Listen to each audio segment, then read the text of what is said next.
అందరికీ నమస్కారం. వాణి దుర్జటి స్వరాంజలికి స్వాగతం. మొట్టమొదటిగా నా ఛానల్ని సబ్స్క్రైబ్ చేసుకున్న మీ అందరికీ, ఇంకా నా వీడియోస్ని చూస్తున్న మీ అందరికీ కూడా అక్షయ తృతీయ శుభాకాంక్షలు. ఈరోజు వైశాఖ శుద్ధ తదియ నాడు మనం అక్షయ తృతీయ కింద జరుపుకుంటున్నాం. అక్షయ తృతీయ నాడు మనం ఏ పని చేసినా కూడా అక్షయం అవుతుందంటారు. అంటే అపారమైనది, అనంతమైనది, విశేషమైనది కింద అవుతుందట. అంటే దాని ఫలితం అన్ని రెట్లు పెరుగుతుంది. అంతేకాకుండా ఇంకా ఎన్నో విశేషాలు ఉన్నాయండి ఈ రోజుకి. ఈరోజు ప్రహ్లాదుడికి నరసింహస్వామి సాక్షాత్కరించిన రోజుట. అంటే నరసింహస్వామి ఆవిర్భవించిన రోజు. అంతేకాకుండా హయగ్రీవ స్వామి కూడా ఆవిర్భవించిన రోజు. మీ అందరికీ తెలుసు, లక్ష్మీదేవి కూడా ఆవిర్భవించిన రోజు. అందుకే ప్రత్యేకించి లక్ష్మీదేవికి ఈరోజు పూజ చేసుకుంటాం. మనం కుంకుమార్చన అవన్నీ చేసుకుంటాం. ఒక లక్ష్మీదేవి కాకుండా నేనైతే విష్ణుమూర్తి, లక్ష్మీదేవి, శివపార్వతుల జంటలకి పూజ చేసుకున్నానండి. చాలా హాయిగా అనిపించింది. ఈరోజు మనం ముఖ్యంగా చేయవలసింది ఏంటంటే దైవ పూజ చేసుకోవాలి, దేవత అర్చన చేసుకోవాలి. అలాగే పితృదేవతలకి ఆరాధించాలి. పితృదేవతల ఆరాధన చాలా ఇంపార్టెంట్ అండి. పితృదేవతల ఆశీస్సులు మనకుంటే మన వంశం వృద్ధి చెందుతుంది అంటారు.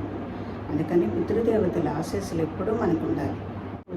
దేవతార్చన, అలాగే పితృదేవతల ఆరాధన, ఇంకా హోమము, జపము, దానము, ఇంకా ఎన్నో ఇలాంటివి చేసుకోవాలన్నమాట. చేస్తే వాటి ఫలితం మనం రోజు చేసే ఇవే చేయొచ్చు. ఆ రోజు చేసిన దానికంటే ఈరోజు చేస్తే మనకి ఫలితం అనంతంగా, అపారంగా దొరుకుతుంది. అందుకని ఇలాగా మంచి పనులు చేద్దాం. అలాగే ఈ రోజుల్లో సంబంధ బాంధవ్యాలు కూడా తగ్గిపోతున్నాయండి. సో వీటిని మనం పెంచుదాం, వీటిని డెవలప్ చేద్దాం. ఇవాళ చేసిన చిన్న పని ఎంతో ఫలితాన్ని ఇస్తుంది. ఇంకా మంచిగా మాట్లాడదాం మనుషులతో, మన తోటి వారితో మంచిగా ఉందాం, ఆప్యాయతని పంచుదాం. దానివల్ల వాళ్ళు సంతోషపడతారు. వాళ్ళ సంతోషం మనకి ఆశీస్సుల కింద అవుతుంది. అలాగే దానం చేయడంలో కూడా ఈరోజు గొడుగులు, చెప్పులు, మంచినీళ్ళు, మామిడి పళ్ళు ఇవన్నీ దానం చేయమంటారు. అంటే ఇది వేసవికాలం కదా, చెప్పులు, గొడుగులు దానం చేస్తే ఎండలు తిరిగే వాళ్ళకి అది చాలా ఉపయోగపడుతుంది. అందుకని గొడుగులు, చెప్పులు అవి దానం చేయమంటారు. అలాగే మంచినీళ్ళు, గొంతుకు ఆర్చుకుపోతున్నప్పుడు ఒక గ్లాసు నీళ్ళు దొరికితే మనకి ఎంత సంతోషంగా ఉంటుంది. అలాగా దానం అంటే చలివేంద్రాలు అవి పెట్టమంటారు. అలాగే మామిడి పళ్ళు సీజనల్ ఫ్రూట్ కదా, సో మామిడి పళ్ళు దానం చేయడం మంచిదంటారు. ఈ దానాల వల్ల ఏమిటంటే మనకి మనం వచ్చే పుణ్యం రెట్టింపు 300, 400 అనంతంగా అవుతుంది. సో ఇవేవి పెద్ద పళ్ళు కావు కదా, కాబట్టి మనం ఈజీగా చేసేసుకోవచ్చు.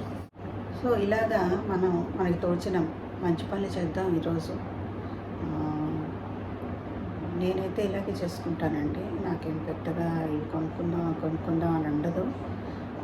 నాకైతే ఇలా చేసుకుంటేనే హాయిగా అనిపిస్తుంది. ఇలా చేయడం వల్ల ఏంటంటే అదొక నాకు సపోర్ట్ కింద అనిపిస్తుంది అన్నమాట. అందరి మంచి నాకు దొరికిందంటే అదొక పెద్ద సపోర్ట్లా ఫీల్ అవుతాను నేను. అందరి ఆశీస్సులు ఉన్నాయిలే, నాకేం జరగదు అని అనిపిస్తుంది. నాకేమైనా చిరాకులు కానీ ఆపదలు కానీ వచ్చిన రోజు నాకు ఆ ధైర్యం చాలా ఉంటుంది. సో అందుకని నేనైతే ఇలాగే చేసుకుంటాను. ఒకసారి అయితే తిరుపతి వెళ్ళాం. అక్షయ తృతీయ నాడు తిరుమలేశ్వరుని దర్శనం జరిగింది. చాలా ఎంత హాయిగా అనిపించిందంటే ఆ రోజు ఆయన దర్శనం ఫలితం నాకు ఎన్ని రెట్లు దొరికిందో అనిపిస్తుంటుంది నాకు. అందుకని ఇలాంటివి చేసుకుందాం, కోవిలికి వెళ్దాం, హాయిగా ప్రశాంతంగా గడుపుదాం, ఇవన్నీ చేసుకుందాం. ఇలా చేసుకుంటే ఏ దేవుడు మనకి కరుణించడండి. ఆ దేవుడు దాన్ని ఎప్పుడూ మనకు ఉంటుంది. మంచి పనులు చేస్తే ఖచ్చితంగా ఉంటుంది. ఆయనకు కావాల్సింది అదే. మనం ఇచ్చేవేవి ఆయనకు అక్కర్లేదు. ఆయన సృష్టించడం ఆయన మనకి తిరిగి వెనక్కిస్తున్నాం మనం. అందుకని ఇది మనం గొప్పగా ఇచ్చేసింది ఏమీ లేదు. మన ఏదో డబ్బులు ఏదో సంపాదించి కొన్ని ఇచ్చేసి మనకి కాదు. అది అన్నీ ఆయన ఇచ్చినవే. ఆయన ఇచ్చినవి ఆయనకే ఇస్తున్నాం. అందుకని మనం ఇవ్వవలసినదంతా మన మనస్సు, ఒక మంచి పని చేయడం. అవి చేస్తే చాలా దేవుడు సంతోషపడతాడు. ఆయన సంతోషించి ఆయన మనం ఎన్నంటుంటే ఇంకా మనకి ఏం కావాలంటే ఆయనే చూసుకుంటాడు. నేనైతే ఇదే అనుకుంటున్నాను. మరి మీరు కూడా ఇలాగే అనుకుంటున్నారా? నాతో ఏకీభవిస్తారా? లేదా మీకేమైనా కొత్త ఐడియాస్ ఉన్నాయా? మీకేమైనా కొత్త ఆలోచనలు ఉన్నాయా? మీకేమైనా ఇంకా ఏమైనా విశేషాలు తెలిసినవి ఉంటే షేర్ చేయండి, కమెంట్స్లో పెట్టండి.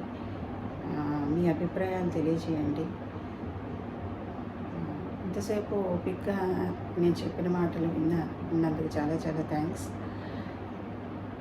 మళ్ళీ ఒక మంచి వీడియోతో మీ ముందరికి వస్తాను తొందరలోనే. ఈ మధ్య ఏంటంటే పిల్లలు రావడం హడావిడిలో నేను వీడియోస్ చేయలేకపోయాను.